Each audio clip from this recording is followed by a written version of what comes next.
Whoops, that's really close.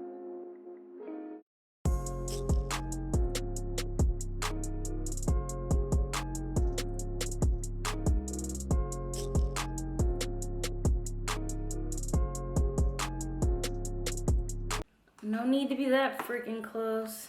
Bruh. Okay, let's get right into it. I got to sit down and talk with Angela Benton, and Angela Benton is a heavy hitter in the tech industry, and especially black tech industry. If you don't know her, you will know her. And so she's doing amazing things, and so I wanted to talk to her because she's a very big advocate right now for contact tracing.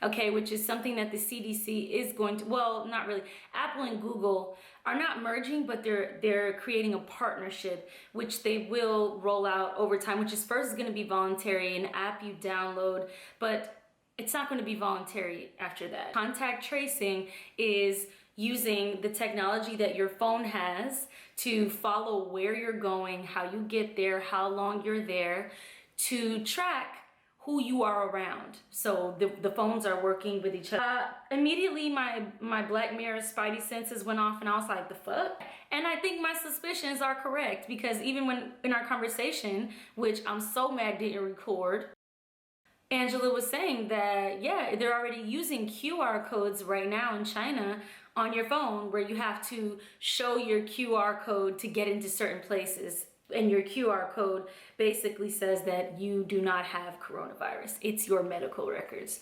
So the reason that this interests me and this interests Angela is because this type of technology, it's basically your data, can be weaponized against communities of color, especially Black people, in very specific ways.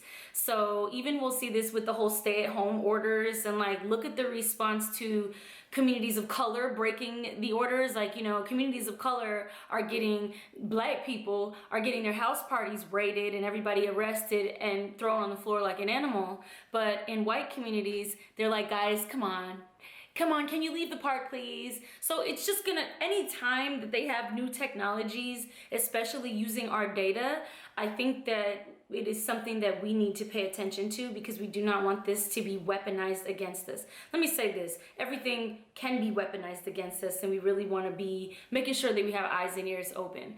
So the main takeaway from the conversation with Angela was, they're going to have our data anyway. That's not the fight. The fight is that there are no laws around what they can do with our data.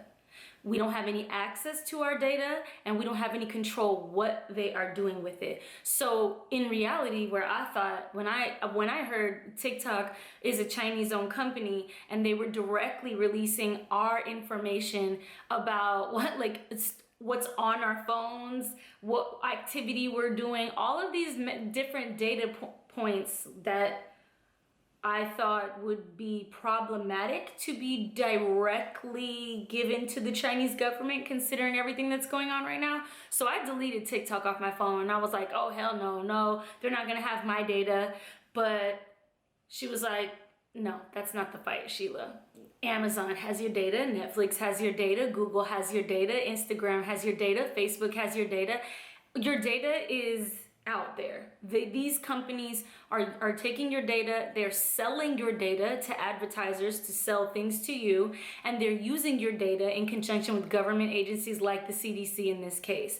And so I was like, oh, okay, maybe I can put TikTok back on my phone, we'll see. But people are really funny on TikTok. I just feel like I have the potential to be very funny on TikTok, but for communities of color, data equals power and data equals money. For example, Angela told me while she was in China meeting with certain tech agencies, she saw an open air prison in China, which is a prison that has no walls, there are no physical barriers. You don't even have an ankle monitor. She told me they were tracked by facial recognition technology. We also know that communities of color are disproportionately jailed, villainized, and so we are the front line for like the guinea pigs for that type of stuff if we're not careful. Next thing you know, you're walking up into Whole Foods and whoop, you can't come in because the camera recognized your face, then we don't know that you don't have coronavirus. So it sounds like a big leap, but it is a slippery slope, especially right now with how fast technology is moving and how fast the world is moving. So here's what Angela recommended that I'm going to share with you. Number one, go to getmydata.io. And so these are also, everything that I'm recommending right now are Black-owned tech agencies or companies. Go to getmydata.io, and what you can do there is you can download, so you can go and get your data right now. You can go get your data from Netflix, you can go get your data from Google, from Amazon, but it would be a process, a very tedious process, because as Angela reminded me at the beginning of this conversation, it's not a matter of if they have your data, they have your data.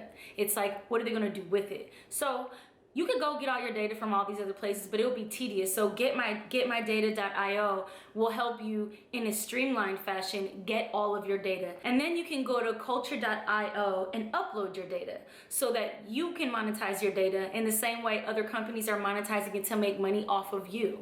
Number one. And number two, you can get a data license, which basically says, this is my data and I own it. The takeaway from this conversation about contact tracing is advocacy. We need to, right now, make sure that we are paying attention to any laws around our data that are being passed right now, because everybody is paying attention to coronavirus, and this is something that can be easily slipped through the cracks. So what we want is protection over our data. We want more laws. There are currently no laws that protect what these companies can do with our data. You can sign the petition at gotmydata.com. I have signed it, and I've also donated to the campaign. I think there's close to 20,000 signatures now. So if you sign the petition, gotmydata.com, what you will be doing is ensuring that there is a person of color at the table during this conversation about advocacy and our data. And people of color, and especially Black folks, we need to make sure there is a person at the table to advocate on our behalf. I hope you learned something. I hope this was helpful. Those were my takeaways from the conversation with Angela. And I'll put Angela's info here. I'll see you on the internet somewhere. Squaw.